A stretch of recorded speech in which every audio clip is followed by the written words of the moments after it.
Hello, friends.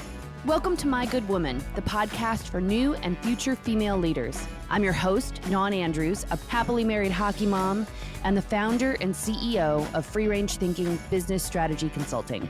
Grab a seat at the table with me each week for candid conversations with culture-shifting, glass-ceiling-busting, trailblazing women leading impactful enterprises.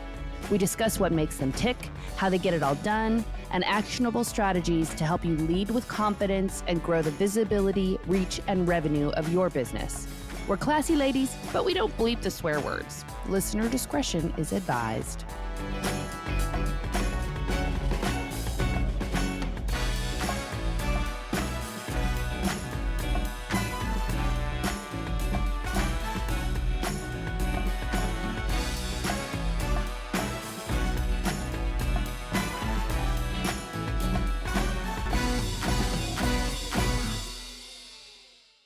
When you're a business owner, you pour your heart and soul into it, and there's always the risk that something could go wrong and you could lose everything. No one knows this better than my good woman, Tammy Leader. She also knows what it takes to bounce back better than ever. After 3 decades as an award-winning television producer for The Today Show and more, Tammy took a huge leap of faith, stepping out of the control room and back into nature to create Campowerment, a dynamic, live, and transformative, expert-led experience to help people find their purpose and their people and live life bigger and better, all centered around playtime. Campowerment has been featured in Oprah, Forbes, and Fortune magazines, The Today Show, The Hollywood Reporter, the LA Times. It has been hailed as the place where women and companies go to celebrate connection in community and start living the life they've been dreaming about right now. I've had the pleasure of being an expert at Campowerment and also being Tammy's friend, and I am excited to let you in on this vulnerable conversation. In this episode, Tammy and I break down what it means to be resilient, what happens when the worst happens, working with family, and building a community that has your back. Enjoy my conversation with Tammy Leader. And let's have a moment of zen. Yeah, a moment of zen. Come into our chairs. Yes. Have our deep breath circle moment. Yes, please. Welcome to the circle, Tammy Leader Fuller. We are. Wait, I cannot believe what a beautiful bride you were. I stalked and blew up all your pictures. Oh my goodness. Wow. I'm glad you enjoyed it. There's so much more, so many more details. But share it. People want to know. You know what I mean? People want to know like backstories. That's what I'm learning anyway. Isn't that why you're here today, my good woman, Tammy Leader Fuller? It's to It share your is story. That's what's up. We all have a story, man. Every one of us has a book in us. The question is just, will we ever get our act together enough to really think that our story is as important as everybody else does? And will we ever get our act together enough to just chronicle it? That's the question of the year.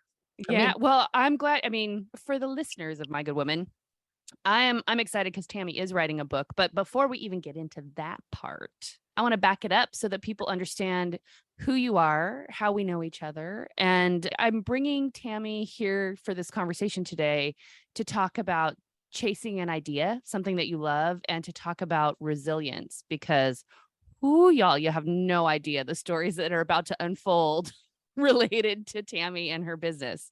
Everybody's got a story, Dawn. That's the thing. All bounce back from being in the hole. And that's what I'm devoting my life to, is helping people see their story and recognize their story and learn how to rewrite it if it's not what they want it to be. Well, so let's tell people how we met. I met Tammy in a coffee shop in Los Angeles. It was a setup. It was a blind date. Yep. And a very good mutual friend of ours put us together because Tammy was launching her business, and she'll share that with you in just a moment. And she was looking for someone like me to help her with it. And we sat down. I wasn't looking for someone like you. I was looking for you, but I didn't know you existed. Oh my goodness. That feels good. Thanks for that. So, okay. We got along like a house on fire, and you'll see why as our conversation unfolds. But Tammy, would you share with the listeners, what is Campowerment and how did it come into existence? Is, in essence, it's summer camp for grownups, men, women, companies, businesses, organizations, anybody who wants to build community and stay connected. It's a transformative playground, is what we call it, an experience for adventurous people to gather and find profound connection and community, to find their purpose. Our purpose is to help people find theirs and their collective aliveness. And we have learned that so many of us, especially when we get to that point where we've achieved success, we've hit our goals, we've decided what we want, and we wake up one day and went, there's more, there's got to be more. I was a television producer for 35 years. I spent more than 25 at NBC News and at America's Most Wanted and at CBS News. And I chased news stories for much of my life and came in contact with hundreds of smart, empowered, impressive women who I was able to put on television. My job as a producer for the Today Show and my other duties was to kind of boot camp these experts and extract from them the best of what they had and show them and how to message what they were doing and how they could help people. And what I started to see over these decades is that I would connect with these women, I'd get them on the air. And once you're launched on the Today Show, you basically have a business, a career, a book deal, all of that. And I used to say to them, I'm coming back for you one day to pay it forward because the information you're sitting on and what you're doing was way, way ahead of the time. Empowerment wasn't even a word back then. And I used to say, I'm coming back for you one day because I loved summer camp as a child. And the reason I'm a really good producer is because I was a really good summer camp counselor. And I'm all about helping people elevate their lives because I saw so many people, thousands and thousands of people over the course of my TV career, women who were looking to up their game, to live life bigger, to live life better, and they didn't know how to get out of what they had spent their whole life doing. The world is different now. Young people come out and they're going to have 15 jobs before they get to 45. We didn't do that. I decided to be a journalist at age 19. I majored in journalism because there was no school on Fridays at the University of Florida, and I liked having and it's so crazy because youth really is wasted on the young. And so many of us, especially kids today, are being forced to pick a major and pick an area of study when they're in 8th grade. It makes no sense. And I was a pretty decent writer because my mom was a good writer. And I decided, wow, no tests, no school on Fridays, like sign me up. I could figure this out. And because of that, I stayed in a career that was interesting and really cool. And I traveled the world and I got to really get to the top of the food chain in my business. So I was never leaving because that's what happens. But I always knew that I wanted to come back and create summer camp. What did you love about it, Tammy? What was your favorite part of summer camp? I love the idea of being in a space and place with kids who were my age, who grew up similarly somewhat to me. They were from all over the country, but we were all in a cabin and, we lived together. We were forced to sort of peacefully coexist. And it was the first time I ever really appreciated the kind of childhood I had and the parents that I had. And you don't realize, we only know what we know and what we learned. But I love the idea of comparing notes and sharing stories and ideas of how to be and how to grow up. I learned how to make out with boys on a pillow when I was 11 years old. Somebody taught me in my bunk because where do you learn that stuff? But what I really loved camp, I really learned about the idea that we could be who we wanted to be as kids and not who everybody told us we should be. And I thought, what a waste that you could outgrow camp. I went to the very end. I was a counselor until they basically kicked me out. And I thought, one day I want to do this. The life lessons wrapped in fun and games to me is what was so profound because I learned so much by losing. We didn't get a trophy when we were in second place. I learned so much about teamwork and community and spirit and working together and putting our heads together. And in real life, as kids, you grow up in your family. If you happen to be an only child, you really are learning how to isolate and work that way. If you have siblings, you learn sort of your pecking order and how that goes. But when you are with people who are all your age, who you've grown up with. Every time I learned something new about myself that I didn't know, and I learned how to get along with people. I learned how to deal with people who are very different than me. As you grow, fun gets off our lists, our to-do lists. We're so busy with mortgages and families and jobs and 401ks and grocery shopping and lunches and PTAs and all those things that we do when we get older. And I felt like I was that mom who did the homegrown birthday parties, and I was always the camp counselor. I always just felt like every conversation should make a difference, should be meaningful.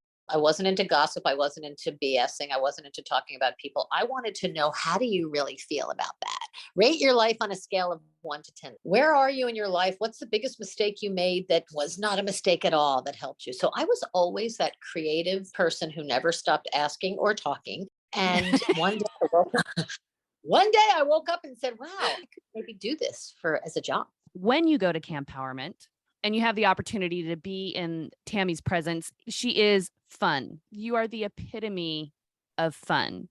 And you also are the epitome, I find, of compassion.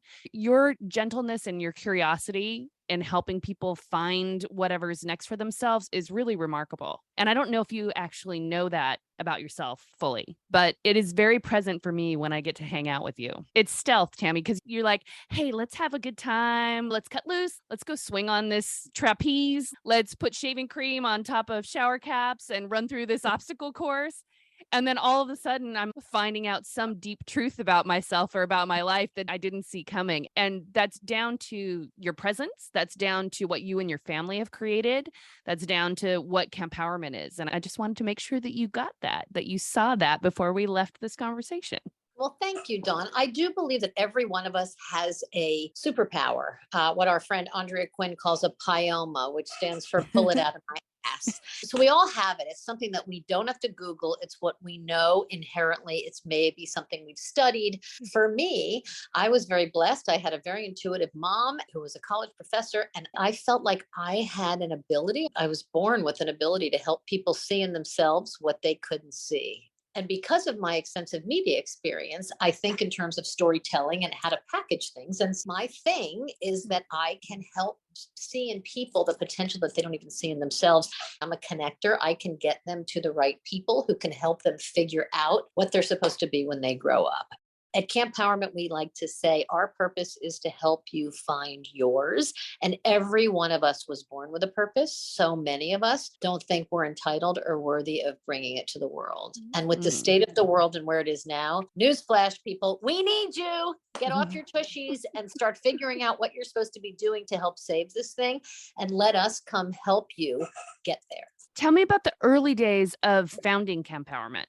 I wrote a book with 5 other women in Miami in 2005 about how having it all isn't having it all at all, how having enough should be enough, and when is enough enough. And they called us the Miami Bombshells. We got a big book deal with HarperCollins, and we launched the book on national television. And it was when women were still walking around with masks on going, how are you? I'm fine. I'm good. Everything is good. Remember those days when we all used to sit in carpool line thinking that like everybody has it together except us, but I'm certainly not going Oh, to. I still think that, girl.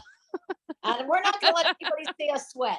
About the late 2000s, when Desperate Housewives came out, is when people started to admit, like, hey, I don't have it all going on. And so there were 6 of us, and we launched this book and got 10,000 emails from women going, oh my goodness, I want to connect with people I don't know, because we were never friends. The 6 of us Miami Bombshells had one friend in common, but we were all working too hard. We were not working out enough. We were giving too much to our children. We were not giving ourselves enough self-care. We were taking care of everyone but ourselves. We created a space where you are totally and completely safe to share whatever, and more importantly, to know that you are not alone. And when you know you're not alone, and you think that everything is coming down on you, and you look next to you and the person next to you's story is even more incredulous than the one you're living, it makes you appreciate what you have and where we sit. Gratitude is a place that's for so many of us is over here. But once we can understand who we are, what we have, what's working for us as opposed to what's working against us, then we can reshape, reinvent, and go, okay, what's my next chapter?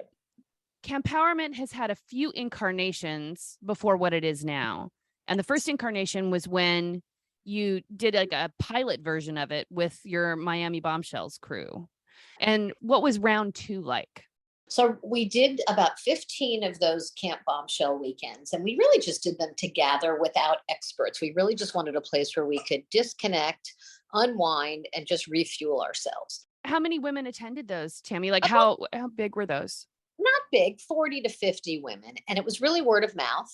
We got a lot of media coverage because we were visually documenting what was happening. And it was really fun to see women doing pie eating contests and being silly. We don't allow ourselves to do that. So I was documenting. And as we started to talk about what we were all looking for, and it was seemed so elusive, we realized when we're together, wouldn't it be cool to be able to share experiences, tap into those deep areas that we have covered up for whatever reason and connect and become a community. I just went around this whole idea of where can women go to let go, to let their hair down, to not have to wear makeup, to not have to worry about feeding anyone, doing anything, asking about homework.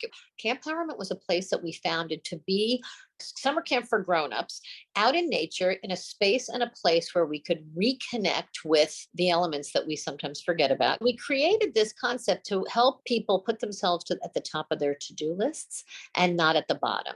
And what has transpired is pretty crazy. So we launched our first camp in January 2013.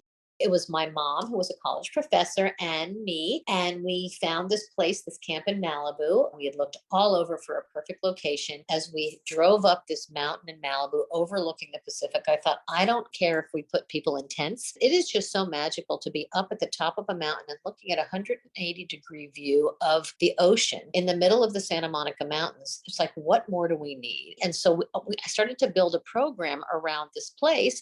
And I started to tap into some of these experts who I had been so impressed and inspired by in all my years as a TV producer. And every one of them I called and said, hey, I'm going to run this camp for women. We're going to try this experiment. Would you be interested in coming to help share your gifts? Guilt, because I told you 20 years ago I was coming back for you one day. And they all came. And through word of mouth, it just grew. Did you take it on like it was going to be a business that you were going to leave your career for? Or was it just, let's follow the fun, so to speak? I didn't even have a business plan. I had a friend who was a spiritual advisor who made my website for me on Wix. I just said, let's try it. I was really in a high stress position. I was working for Extra TV. We were doing celebrity based news. It was late nights. It was a lot of stuff that just wasn't floating my boat anymore. And I did a vision board and thought, wouldn't it be amazing to create a place where we could go and run away from home and be together for 3 or 4 days and build into this program where you're not who your job is, because you can't say what you do for a living for the first 24 hours. One of the best rules, by the way, Tam. To me, that is such a foundation. It's so simple, but it's such a foundational rule of Campowerment. And going back to what you were saying about how it was for you going to summer camp as a kid, to be able to shed whatever identity you've been holding up to some degree, a false front, or just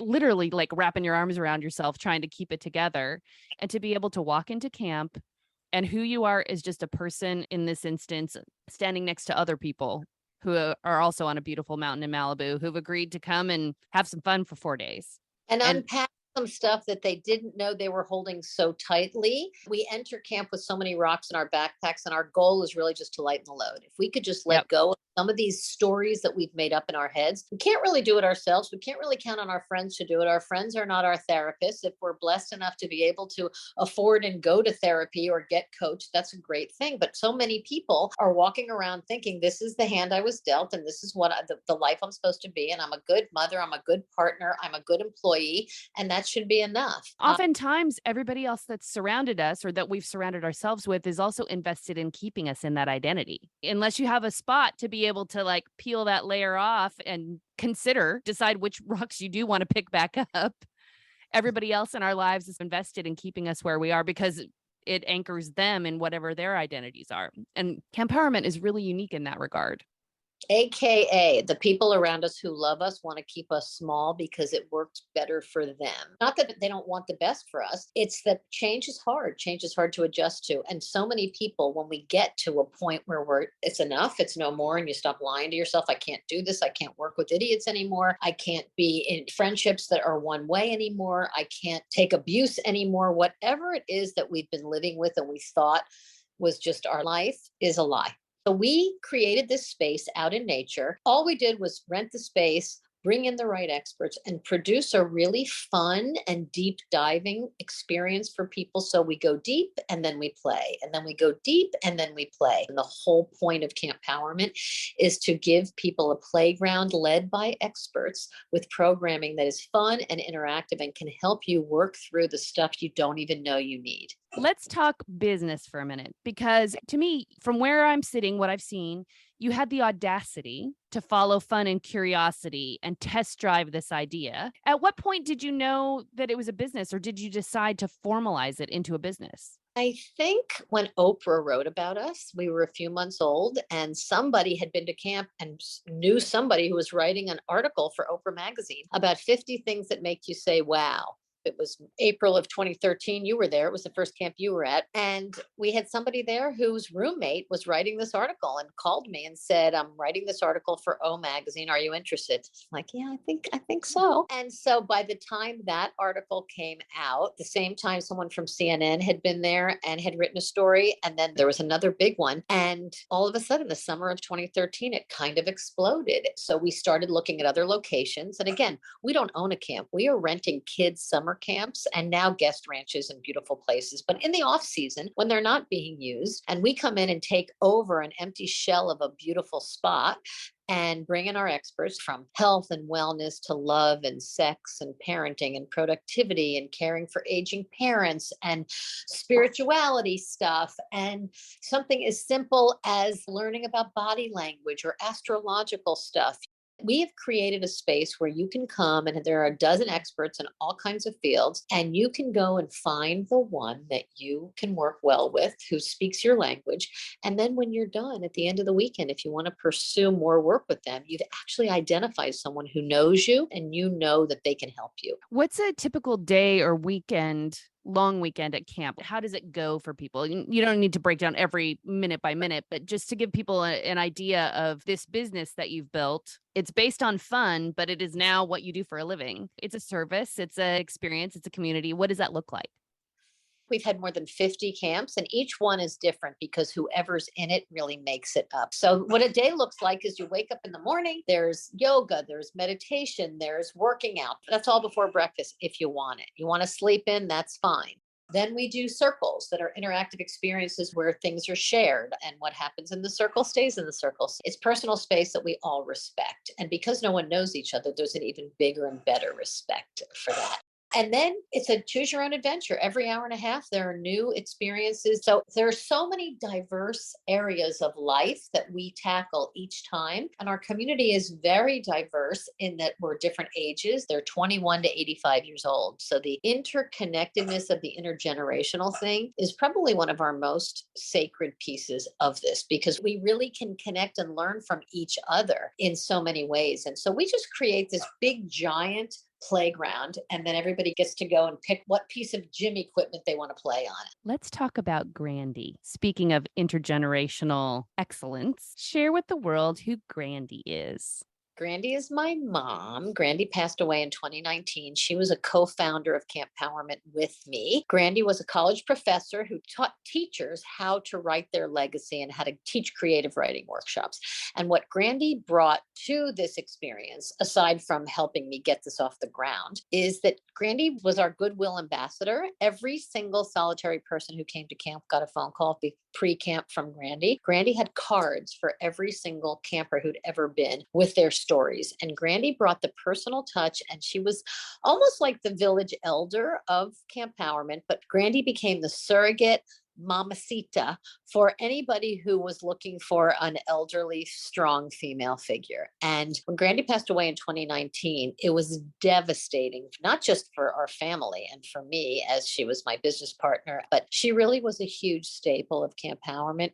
50 people, including you, Dawn Andrews, got on a plane and flew to Miami for Grandy's funeral. People from Campowerment helped memorialize this woman who taught us all that the life we're living right now deserves documentation. And the important part of documenting your life sometimes is writing it down, journaling, and leaving that legacy. How you live your life is how you want to be remembered. But if you don't write it down, your people are going to forget.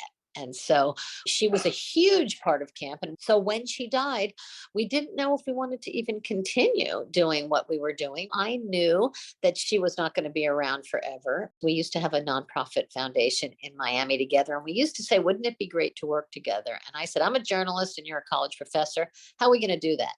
But somehow, some way, we figured out how to do that. And it was such a joy. So this This business was built by our family. Chelsea, my daughter, my mom's first granddaughter, is now our CEO. She is now running the business. She has Crushing it, by the way. crushing it. And she came in, and after Grandy died, she kind of stepped in and took over and has taken the business in a whole new direction. Before, it was a really homegrown, grassrootsy family thing that we grew slowly. Now we're moving into the corporate space. We have big clients, Nestle, Lululemon, Snapchat, a lot of smaller clients, affinity groups. We are helping build community and culture around shared experiences out in nature where people can let their hair down and actually be real as opposed to walking around with the masks on that we're so used to doing in our work world.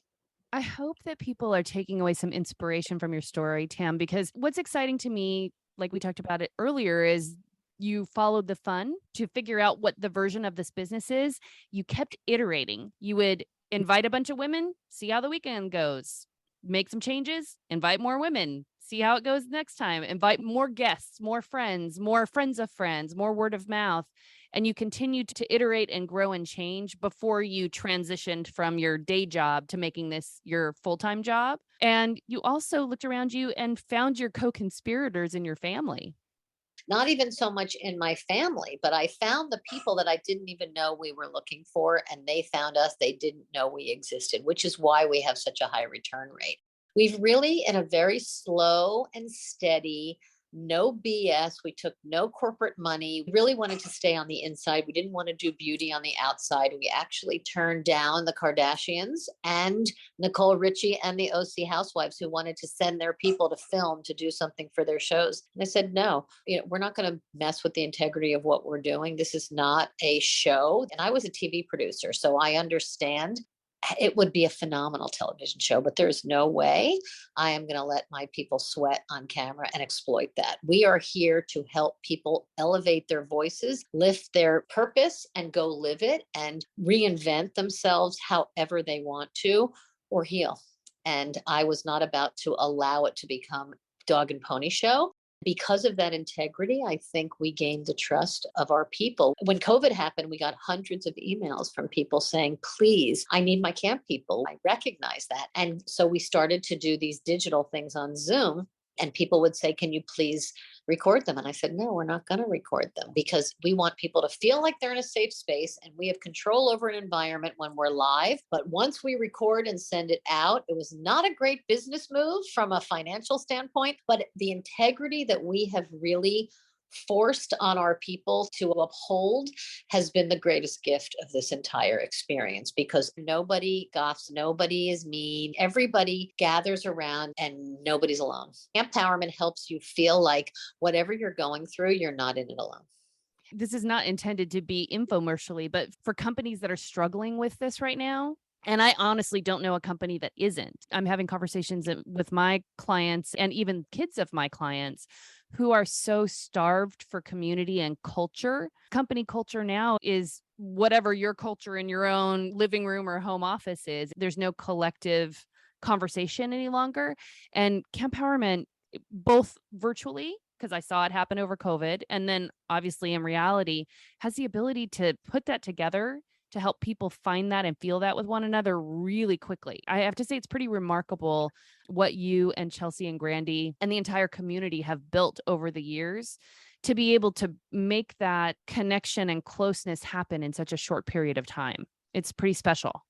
I would love to take the credit for that. However, all we really do is we set the stage, we open that door for people to walk through. And people come up all the time and go, oh my goodness, you changed my life. I didn't change anybody's life. All we did was give people the space that the world hasn't really been able to give us to have variety and to be able to really get real with things like dismantling shame, with things that we don't realize we're not dealing with parenting stuff, with sandwich generation stuff. None of all of these things that nobody taught us we were going to have to deal with in our life. The first time Lululemon came to us and said, we want to do a co-ed retreat, we said, I don't know if guys are going to really open up like this and really get real like this. And in the first day, the first circle, we asked a pretty intense question, biggest regret you ever had? And the tears started flowing amongst the men mostly. And it was like, wait a minute, what?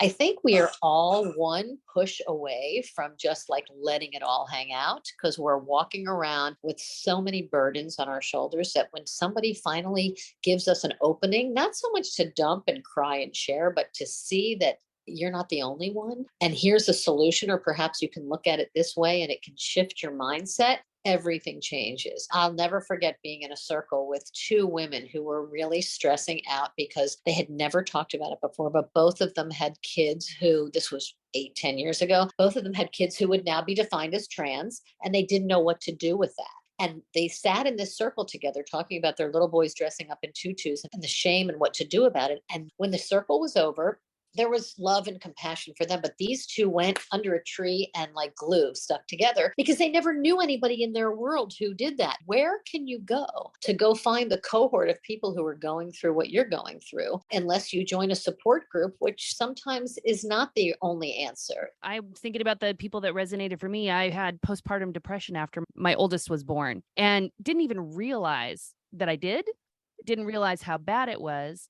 And in one of the circles, I connected with another mom who's gone on to actually build a whole business around helping mothers through postpartum depression. And that wouldn't have happened. I probably wouldn't have allowed that conversation because to be in a Facebook group or a support group community, the space that you walk into is so heavy to begin with. And if you're dealing with something difficult like that, you might already be holding it back.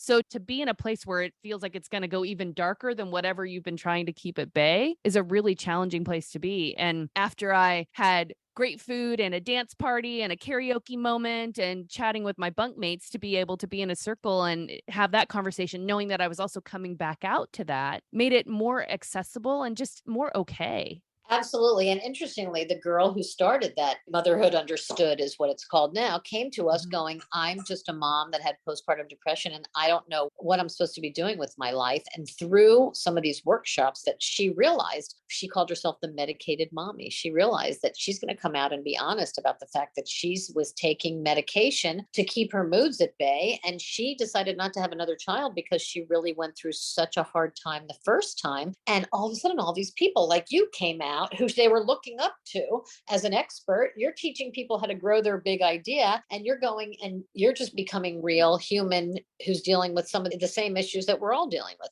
At the end of the day, we're all dealing with the same 5 things: fear of dying young, fear of dying alone, fear of our kids growing up with their heads up their tuchuses, fear of being in the wrong business, and fear of not having enough money. Period. The end.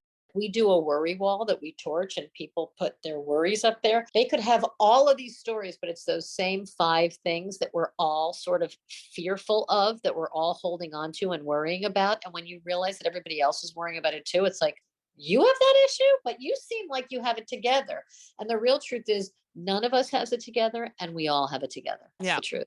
Well, speaking of having it or not having it together, let's talk about some of the twists and turns that the road to building the Campowerment that's around today has taken. Oprah gave us this giant push in 2013, and we got a lot of media attention. And a lot of people started coming back because they kept saying there's no other place in the whole world where we can go and do this. So we were really growing slow and steady. We were doing a few camps a year, and they were just through word of mouth. We spent no money on marketing. We just were getting through it, and it was so much fun. And then the next round, we would say, okay, we don't really have enough people signed up. This is not really a viable business. This is our last one, but would be so rewarding on so many levels that people would say, you can't stop now. And that's what would continue to happen. And finally, the first time we ever had a sold out camp after I think it was like 5 or 6 years, we were headed up to Malibu. We had to rent cots. We didn't have enough room for all of the people that were coming. We had a wait list, and we're setting up the night before. And all of a sudden, the winds start coming in and it starts to get a little dangerous. We are in touch with the sheriff's office because we're 800 feet above the ocean, and we're in touch with this camp that is down below us. They know we're there. All of a sudden, my spidey senses from news kicked in. I felt like something's not right up here. If one tree snaps, the wind was so bad, we could get stuck up here. Everybody go to your cabins, get your stuff. We're going down in a caravan in 10 minutes. And we filed down to go to the bottom of the mountain. Right on the edge of a cliff road. Just to paint the picture for everybody, this is a only one car, barely can pass if need be on the road. that wraps around this mountain and twists and turns from the 800 feet height down to ocean level. And we never allow people to drive it at night. And here we are, it's 9:30 at night, and I'm telling them, bring what you've got. We'll be back in the morning, leave everything we were setting up. We had 160 people coming the next day. We were just going to go sleep down below just to be safe. And by the time we got down there, it took a really long time to get there. The winds were, I think, 80 or 85 miles an hour. We finally got down there. And just as we started to unwind and figure out where we were going to sleep and what we were going to do, the sheriff came in and said, everybody out of here, fires are coming. And if you're not out of here in 20 minutes, give us your name because we're not coming back for you. We are not going to even try to fight this fire. It's going to jump the 405. It's headed right this way. So we evacuated. The deal was we'll be on a 6 a.m. call in the morning and come back in the morning when everybody comes. That's what we thought. And within 12 hours, the entire camp was burned to shreds, including everything we owned. It was crazy. And we got on the phones at midnight when we started to watch the news and see what was happening. And people on the East Coast were getting on planes. It was already like 3 a.m. there. They were waking up to go get on their planes. And we made a call that we're not putting anybody in danger. And we called off the camp, and people were not happy. They hadn't heard of the Malibu fires yet. There were some people who were still in town, but we canceled it. We brought everybody to a couple of people's houses. And for the next 3 days, we kind of sat and watched the news. And we were devastated to see that this place that was our home base, where the soul of Campowerment was born, was completely gone in 24 hours. So we decided immediately we're going to just do a phoenix rising. We're going to rise from the ashes and we're going to do another one. So we went and found a place. Through our grief, we ran up and started looking at other places. We found a place to redo it in March, and we had a beautiful camp up in the mountains. It was cold. It was kind of a rebirth moment for us. And we thought things were really going well. And then I got sick. I guess the stress of all of it and the enormity of the pressure of thinking about the responsibility that we had up there, and what might have been. And I got sick. I ended up in the hospital for 6 weeks with a hole in my colon. After that, my mom got sick. And then COVID happened. So we weren't sure that we were going to be able to continue. But after that fire, our people started a GoFundMe and raised $75,000 to save us in 2 weeks because we were going to be done. We couldn't continue anymore. We didn't even have a legal pad. We didn't have a projector. We didn't have a speaker left. So we rallied. We did this next camp. We went and rebought. We got 2,000 emails and letters from people who said, you can't close down, please. You saved us. You saved my sister. This has changed our life. Then my mom passed away, and I thought, okay, maybe we're done. And then when COVID happened, people came to us and said, please, please, please put our experts up, program with us on Zoom, and let's see if we can just stay connected that way. And that's how our digital campowerment.com was born. We've done over 500 live, interactive, fun, inspired workshops with over 100 experts. We now have a membership platform, and people come in 10 to 12 times a month and learn. Last night we did something on forgiveness, which was intense. The night before we did something on soulful leadership with these branding experts. We have discovering your childlike wonder, how to deal with unconscious bias in the workplace, really, really interesting kinds of stories. The people that have come to our camp and the courageous humans that have really come, opened up their hearts and looked at their life from 30,000 feet in a way they'd never seen it before is the reason we've continued. And we're going into our 10th year. I feel like I need to take a moment to just pause and take in all that happened in such a short period of it. Seems like more than enough signs to say quit, and yet your community kept you going. The community has been a part of the continued evolution of your business. I think that's something important for women in leadership to take away and to consider when they're building theirs. That your client, your customer community, whichever it is for you, really matters and can have your back if you have theirs. The world is a different place now, and everybody gets to decide where they want to work, what they want to do. And a lot of people, especially the young people, are fighting going back to the office. They don't understand that there's a culture here that can be built or rebuilt around connection and around community building and working together. And what we have learned through Campowerment is that whether you're in a corporate environment, whether you're in an HR role, whether you're in an affinity group, a like-minded group, a parent group, The goal right now in this world is to be connected and feel part of something bigger than you are by yourself. For those of us who allowed ourselves or gave ourselves permission to stay home and lock down for fear of getting sick or dying, we've kind of shifted the whole paradigm. And it's a whole new world out here. And the only way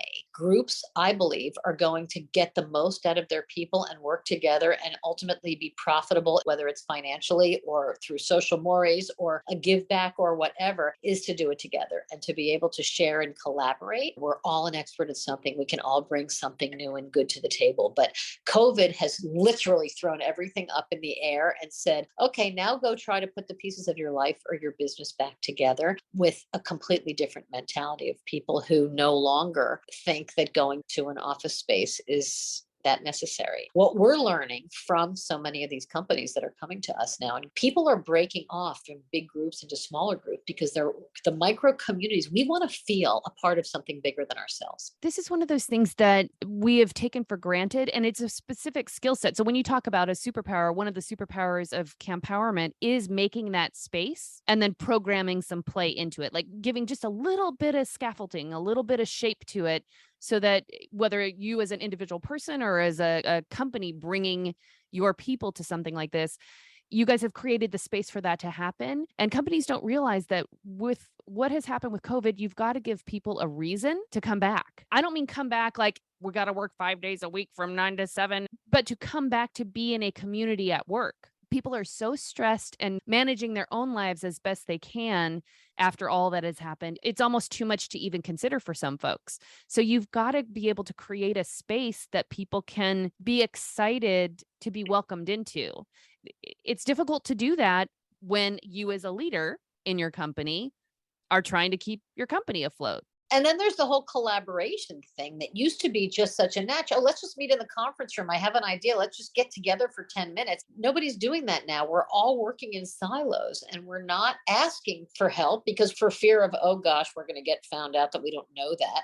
We had a crazy thing happen at a Nestle event with a woman who we were told by a few people, don't put me in a circle with her. And I thought, what could this woman have done that nobody wants to be around her? She was showing up late every Friday to some meetings and she was never turning her camera on and all of those things. Everybody just thought she just had no regard or respect for them. Turns out the girl was helping to care for her sister who had a very severe illness and she couldn't turn her camera on because Fridays on the day that she was doing these events was her day to feed her sister and there was oatmeal in her hair. So here she was and she got real and vulnerable in this circle with people. Nobody knew that. And all of a sudden, everybody just got like, wow. And the truth came out like, we just thought you had no regard for us, that you never turned your camera on and that you didn't think this was important. And nobody had any idea what was going on behind closed doors because in the old days, your work life was kept private from your personal life. And if you chose your few friends and if you wanted to go out with them on the weekends, that was fine. Now,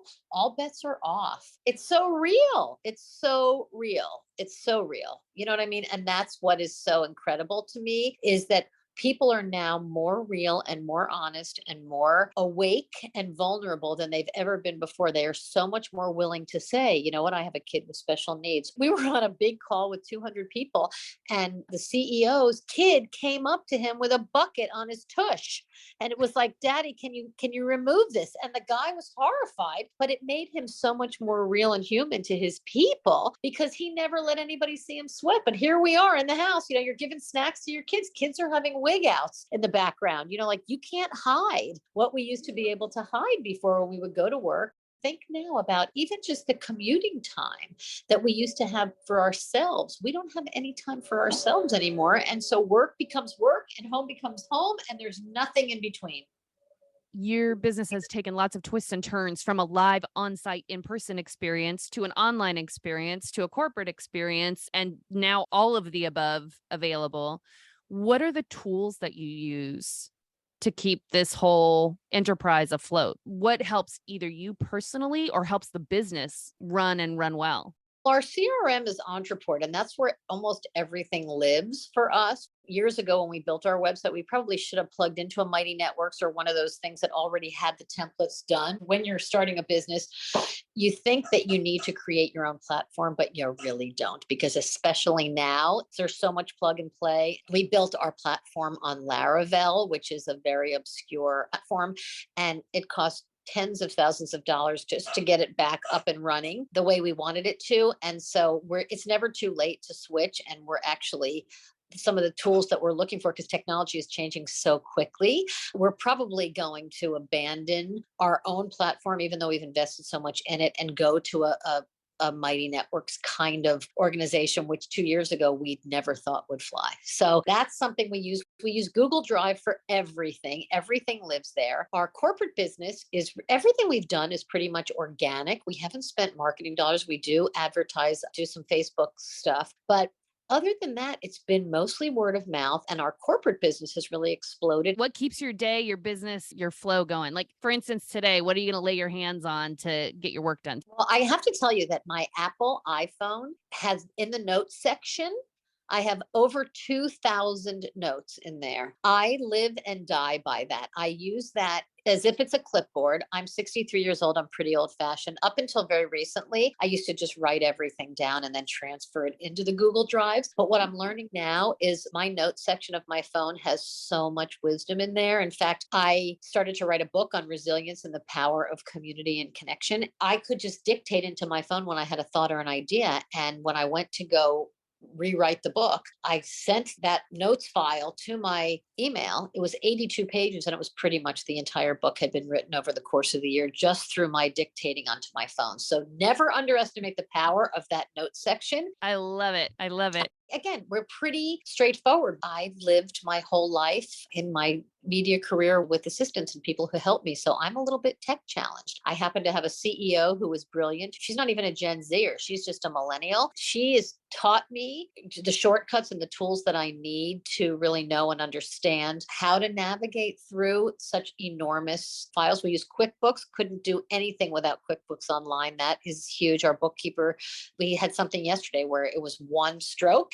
I got into files from 2015 in 2 minutes and got exactly what I needed. But I find that my iPhone is probably my greatest tool.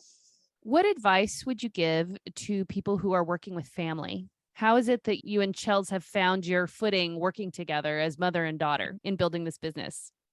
It was a whole lot easier to work with my mother than it was to work with my daughter, I have to say.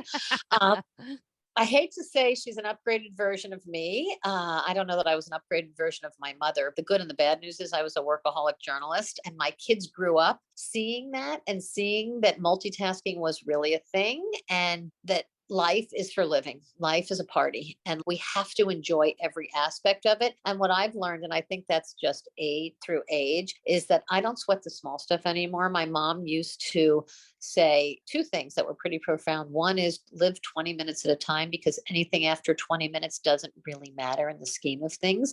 And if you wrap it around joy and fun and silliness and put a mask on it and put it in a folder that is decorated with sequins and rhinestones, makes life more fun. And so what I have learned is that as a leader, if I could make my people feel loved and appreciated through getting vulnerable without feeling exploited and doing it through some joy and fun and silliness and play, we all get so much more out of it, and everybody walks away happier. And as much as people don't want to hear that right now, the best way to break the ice and to get rid of the awkwardness that comes with people who have never met in person and are staring at each other going, I didn't know you were so tall, or I didn't know you had blue eyes. When you bring people together around playtime, the veil lifts and the burdens get lighter, and everybody finds a commonality. And no matter what time we set the end game to be over, they're hanging around and networking in a way that has no motive. And that's the key. You and Chelsea have worked together nearly since the inception of Campowerment in its most recent version, and she was also made CEO not that long ago. So I'm curious, when you and Chelsea come up to a disagreement about something, maybe one of you feels strongly about a direction to take things and one of you feels strongly about a different direction, how do you manage to negotiate that and keep your mother and daughter connection, but also do what you need to do for the business? How does that work? I used to really fight for what I wanted and what I believed. I now have surrendered. And I'm not married to anything anymore. I used to be so invested personally in every aspect of the business. And I'm not anymore because it's just not worth it. I pick my battles, but at the end of the day, Chelsea has proven to me that she's a better CEO than I was. And she is giving me the space to do what I do well and what I do best. So I'm so much happier in my life, work wise and professionally, because I've got the stuff taken off my plate that I'm not good at. We have a nonprofit as well, a 501c3 called Give Her Camp, which helps send women to camp on scholarships. Chelsea stepped in last year, changed the whole system. We had over 100 this year of qualified people who were going to be able to help them reshape their lives because she's looking at the business from a completely different standpoint. I was looking at it as building a community. Chelsea's looking at it as building out a way to change the world and make it a better place. And if we can empower people to not just learn for themselves so that they could live better, but that the world is waiting for them, what are they waiting for? It changes the game for everybody. And I think that's what Chelsea has brought to this business. So it allowed me to give up some of that power and control and realize that if I'm going to really feel strongly about something, I'll fight it to the end. But I'm not married to any of it anymore because she has shown me that she's smarter than I am. I I hate to love it. say it. I hate to say it. What I hear in this is that there's the foundation of trust coming from the two of you as members of the same family and being together, but also trust in the foundations of who you are to the business. I also hear that you guys, in building your relationship as business partners, have leaned into what your individual strengths are and that you've learned to collaborate from that place of your individual strength so that when the time comes, you can raise your hand and say, wait a minute, I really feel strongly about this. And it's coming from something that is your area of specialty. And same for her, so that the points of friction that are naturally going to come up when you're running a business with a partner, you have a pathway through it because it's built on the trust coming from a place of expertise. And then you can talk through it from there. No question. And there have been a lot of bumps. Don't get me wrong. The speed bumps were there and they were huge. And there were certain points where I thought they were going to be insurmountable. I did not think we were going to be able to work together, especially when we hit the skids with the fire and we had to really totally rebuild. And I didn't know I was sick and I was exhausted mentally, physically from all of it. And she said essentially, she read me the riot act and said, if you're not going to do this, then you got to let me do it or I'm out. And at that point is when because I was sick, said, I don't want to do this without you, but I'm not going to do it alone. So if you leave, I'm out too. So you tell me what you want to do and I will follow the rules. And it's interesting. It's been delightful. We have found our groove and the way to work together and respecting each other's boundaries, but she wins most of the arguments or she wins. She makes most of the big calls because she is smarter than me. I'll say it again. Pisses me off, but she is. Okay. Thank you so much for spending your time with me today. I have one last question for you. My question is, imagine yourself in the middle of Times Square with all of the gigantic, sparkly billboards everywhere. The biggest one is for you to share a message with female leaders in the world. What would be on the billboard? I have two things. Okay, it's a carousel. It's a carousel post. If it winds around, and both of them came straight from the mouth of my mother that I didn't listen to for all these years. The first is normal is just a cycle on the washing machine. There is no such thing as normal. Set your bar higher than what you think is normal for you and for your people, and they will reach it. That's number one. And number two, what I've learned, and I mentioned this earlier, if you can stay present and live 20 minutes at a time, the whole life changes. For me, the best advice I ever got was you can't worry about it if it's not happening right now. You're not allowed to worry about it and you're not allowed to stress about it and you're not allowed to anticipate it. And everything I do now is right up to the end. I don't prepare. I know that what I know, I've learned through experience. I make mistakes. I'm always wanting to learn more. But if I don't stay in the present, I've lost half my brain capacity and my creativity and I'm not giving my whole self. Love it. I love those pieces of advice, both of them. I love the carousel. I love the revolving billboard. You totally broke the game right now. You broke it. You built a new one. And I am so thankful for your time here today with me, Tammy. Thank you. Thank you, Dawn. Thank you for doing what you do.